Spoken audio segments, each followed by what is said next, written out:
এমন এক বিপদে পড়েছি, এখান থেকে উদ্ধার হওয়ার কোনো পথ আমি দেখছি না, চোখে শুধু অন্ধকার দেখতে পাচ্ছি। আমল শিখিয়ে দেন বা কোন একটা আমাকে বলে দেন যেটা করলে আমার কাজে আসবে, দোয়া শিখিয়ে দেন। তখন স্যার রাহিমাহুল্লাহ তাকে বলেছেন, আপনি ভোর রাতে উঠে, শীত হোক আর গরম হোক, আল্লাহ তাআলা বলেছেন ওয়াল্লাযীনা ইয়াবিতুনা লিরাব্বিহিম সুজদান ওয়া কিয়ামা, যারা আল্লাহ রাব্বুল আলামিনকে সন্তুষ্ট করবার জন্য রাতের বেলায় দাঁড়িয়ে আল্লাহর ইবাদত করে, নামাজ পড়ে এবং সিজদা দেয়, অর্থাৎ তাহাজ্জুদের নামাজ পড়ে।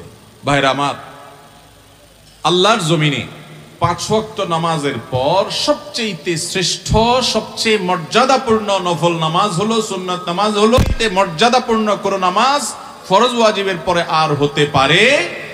আল্লাহর অনেক প্রিয় বান্দা, অনেক সালাফ পূর্বসূরি ইসলামের ইতিহাসের মনীষীগণ বলেছেন, কেউ যদি আল্লাহর সাথে সুনিবিড় সম্পর্ক কায়েম করতে চায়, আল্লাহর সাথে একান্ত সম্পর্ক করতে চায়, আল্লাহর খুব কাছাকাছি যেতে চায়, আল্লাহর কাছে একান্তে কিছু চাইতে চায়, তাহলে তার জন্য ভোর রাতে দাঁড়িয়ে তাহাজ্জুদের নামাজ পড়ার চাইতে বিকল্প কোনো পথ খোলা নেই।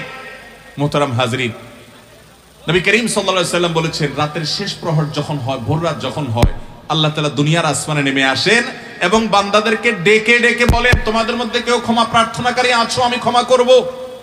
তোমাদের মধ্যে কেউ অসুস্থ আছো, আমি তাকে আরোগ্য দেব, শুধু চাও। অন্য সব সময় চাওয়া আর ভোর রাতে চাওয়া এক না। ভাইরা আমার, ডক্টর খন্দকার আব্দুল্লাহ জাহাঙ্গীর রাহমাহুল্লাহর একটি ঘটনা তিনি নিজে বলছিলেন কোন একটা বক্তব্যে, আপনারা অনেকে হয়তো শুনেছেন অনলাইনে। তিনি বলেছেন যে আমার কাছে এক আল্লাহর বান্দা এসে বলেছেন, হুজুর এমন এক বিপদে পড়েছি, এখান থেকে উদ্ধার হওয়ার কোনো পথ আমি দেখছি না, চোখে শুধু অন্ধকার দেখতে পাচ্ছি। আমল শিখিয়ে দেন বা কোন একটা আমাকে বলে দেন যেটা করলে আমার কাজে আসবে, দোয়া শিখিয়ে দেন।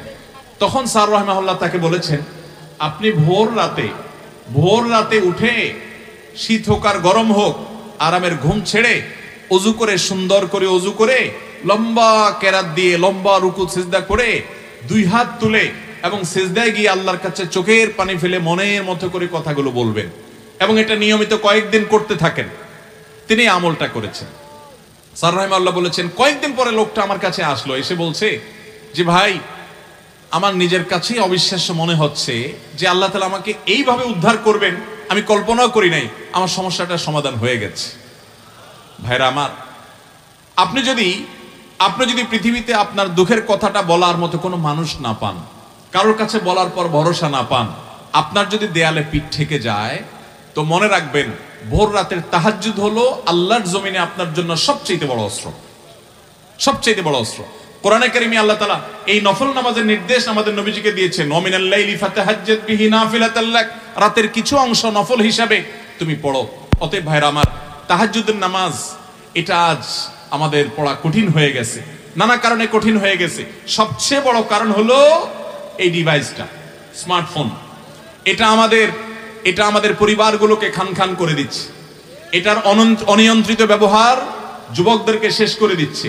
এটার নিয়ন্ত্রণহীন ব্যবহার বহু যুবকের ছাত্র জীবন শেষ করে দিচ্ছে, বহু ঘর ভেঙে দিচ্ছে, বহু সংসার তছনছ করে দিচ্ছে, বহু সন্তানকে বাবা মা থেকে দূরে সরিয়ে দিচ্ছে, বহু স্ত্রীকে স্বামী থেকে দূরে সরিয়ে দিচ্ছে। এই মোবাইল ফোন আমাদের অবসর সময়গুলো নিয়ে গেছে। এটার ব্যস্ততা আমাদেরকে এত বেশি গ্রাস করে ফেলেছে যে রাতে আমরা শুইতে 12টা 1টা 2টা বাজায় দেই। সকালে ডিউটি আছে, তারপর আমরা দেরি করে শুই। অথচ নবী করিম সাল্লাল্লাহু আলাইহি ওয়াসাল্লাম এশার পরে আর কোনো কাজ করা, কথাবার্তা, আলাপ সালাপ পছন্দ করতেন না। তিনি রাতে এশার আগে সব সেরে ফেলতেন, এশার পরে দ্রুত শুয়ে পড়তেন। এখন বিজ্ঞানীরা বলে এশার পরে যদি তাড়াতাড়ি শুয়ে পড়ে, অর্থাৎ রাতে যদি প্রথম অংশে মানুষ শোয়, তাহলে সেটা মানুষের বডিতে ইমিউন সিস্টেমকে স্ট্রং করে, মানুষের রোগ প্রতিরোধ ক্ষমতাকে বৃদ্ধি করে। আমার নবী সাল্লাল্লাহু আলাইহি সাল্লাম সেই 1450 বছর আগেই বলে গিয়েছেন যে রাতের প্রথম অংশে ঘুমাতে হবে। শয়তান আমাদেরকে ঘুমাইতে দেয় না, 12টা 1টা 2টা পর্যন্ত মোবাইল টিপাটিপি করি। তাহাজ্জুদ তো দূরের কথা, ফজর পড়াই কঠিন হয়ে যায়। ভাইরা আমার, একটা মোবাইল যদি নিয়ন্ত্রণ করতে না পারেন, ফেসবুক, ইউটিউব, টিকটকের মতো অ্যাপস গুলো যদি কন্ট্রোল করতে না পারেন, আল্লাহর কাছে জান্নাত দাবি করবেন কোন আশা? অতএব চেষ্টা করবো তো ইনশাআল্লাহ। এশার পরে আর কোনো মোবাইল টিপাটিপি না ভাই, কোনো আলাপ সালাপ নাই। দ্রুততার সাথে যত তাড়াতাড়ি সম্ভব বিছানা চলে যাবেন। শীতের রাতে যদি আপনি তাড়াতাড়ি শুয়ে পড়েন, 9টা বা 10টার ভিতরে যদি আপনি ঘুমায় যেতে পারেন এবং ঘুমের আগে যদি অহেতুক মোবাইল টিপাটিপি না করেন, তাহলে শুইলেই ঘুম আসবে। দেখবেন ভোর রাতে এমনি ঘুম ভেঙে যাবে এবং তাহাজ্জুদ পড়া সহজ হবে।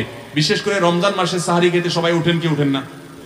যখন উঠেন ওই টাইমটা দোয়া কবুল হয়। ম্যাক্সিমাম মানুষ এই বিশাল বড় সুযোগটা হাতছাড়া করে, শুধু সারি খায়, খেয়ে দেখে ফজর কখন ওয়াক্ত হবে।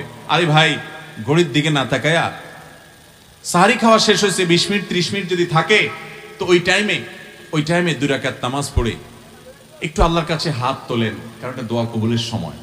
চেষ্টা করবো তো ইনশাআল্লাহ। রহমানের বান্দাদের 3 নম্বর বৈশিষ্ট্য হলো তারা তাহাজ্জুদের নামাজ পড়ে, ভোর রাতে উঠে। ভাই, তাহাজ্জুদের নামাজ সারা বছর পড়তে পারেন না, সকালে ডিউটি থাকে, রাতে আসতে আসতে দেরি হয়ে যায়, ভালো কথা। অন্তত বন্ধের দিনগুলোতে পরিকল্পনা করেন যে আমি তাহাজ্জুদ পড়বো।